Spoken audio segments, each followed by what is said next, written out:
बिस्मिल्लाहिर्रहमानिर्रहीम अल्लाहुम्मा सल्लि अला मुहम्मदिन व आले मुहम्मद अल्हम्दुलिल्लाहि रब्बिल आलमीन। अस्सलामु अलैकुम अज़ीज़ान मोहतरम, उम्मीद है आप सब लोग खैरियत से होंगे।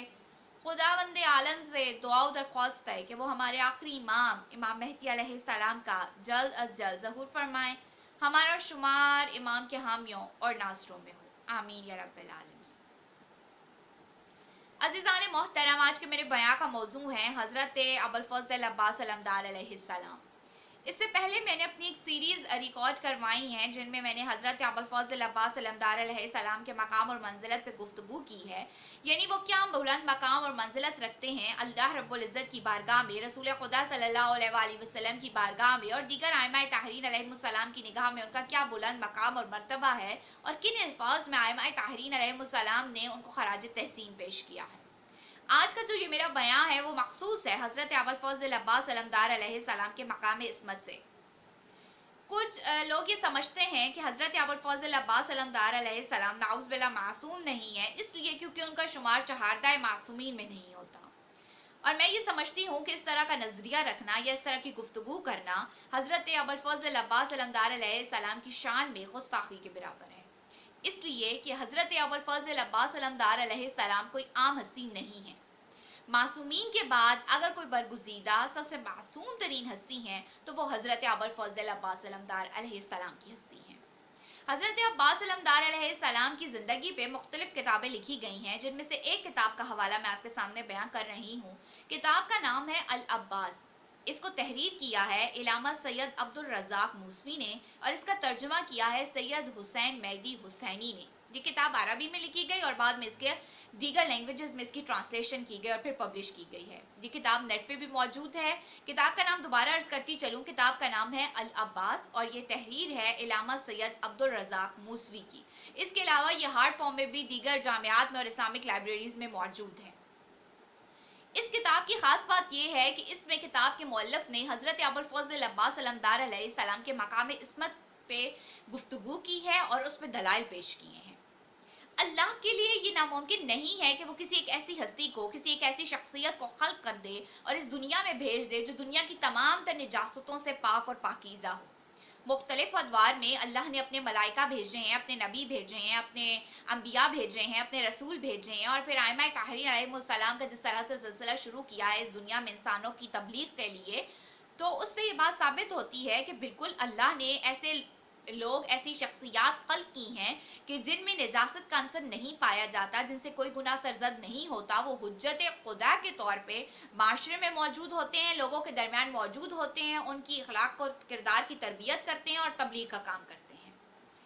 वो लोग जो हुज्जत खुदा के तौर पे इस दुनिया में मौजूद रहे हैं, उनके लिए ये वाजिब होता है कि उनमें इस्मत का फैक्टर पाया जाए, वो दुनिया के हर किस्म की गुनाह और निजासत से दूर हों, इसलिए क्योंकि लोगों ने उनको फॉलो करना होता है, लोगों ने उनकी तकलीद करनी होती है, उनकी बात पे अमल करना होता है, लिहाजा उनके लिए ये वाजिब होता है कि वो मासूम हो और मासूम के दर्जे पे फाइज हों।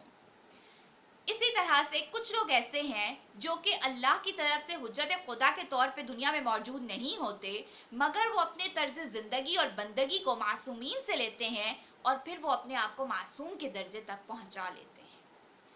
इस तनासुर में, इस थॉट के साथ मासूमीन की भी दो इकसाम हैं, या मैं यूं कहूं कि इस्मत की दो इकसाम है, तो ये जरा बात ज्यादा सिंपल और क्लियर हो जाएगी।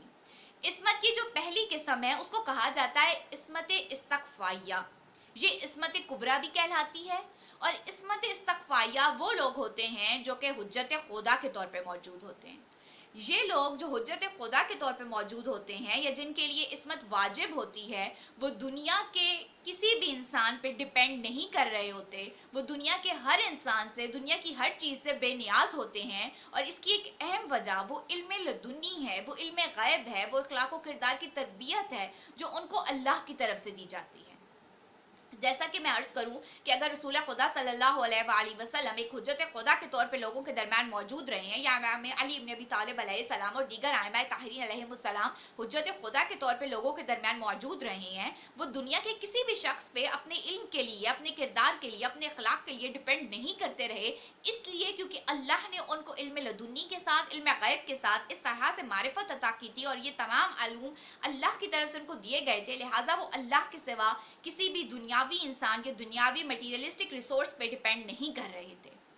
صحیح، اب وہ دوسری قسم آتی ہے عصمت غیر استغفائیہ، یعنی وہ لوگ جو اپنے طرز زندگی اور بندگی میں معصومین کو رول ماڈل بناتے ہیں اور ان سے اپنے طرز زندگی اور بندگی سیکھتے ہیں اور لیتے ہیں اور اس قدر اس کو اپنے اندر سمو لیتے ہیں کہ وہ معصوم کے درجے پہ فائز ہو جاتے ہیں۔ یہ کائنڈ کہلاتی ہے عصمت صغریٰ۔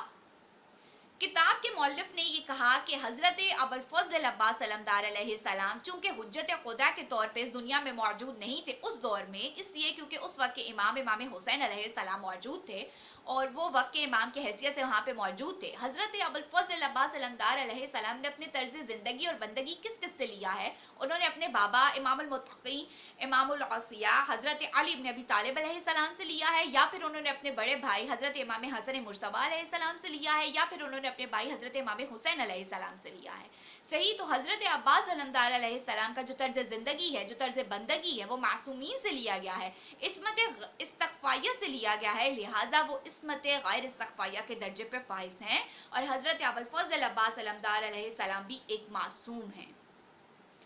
شیخ الطائفہ شیخ محمد طہ قدس نے لکھا کہ حضرت ابوالفضل عباس علمدار علیہ السلام کی ذات اس بات سے بہت بلند ہے اور ان کا مقام اس بات سے بہت بلند ہے کہ ہم یہ گفتگو کریں کہ وہ مقام عصمت پہ فائز ہیں یا نہیں ہیں۔ بہتر یہ ہے، شیخ محمد طہ قدس کے یہ الفاظ ہیں، وہ لکھتے ہیں اپنی کتاب اتقان المقال میں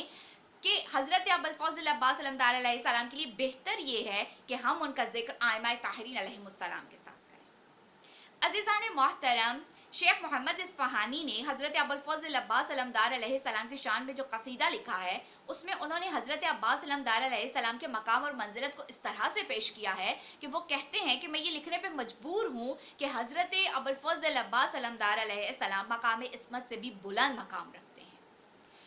اس کے علاوہ ایک اور دلیل یہ دی جاتی ہے کہ معصوم کے جنازے کو معصوم کے سوا کوئی نہیں دیکھ سکتا، یعنی غیر معصوم نہیں دیکھ سکتا۔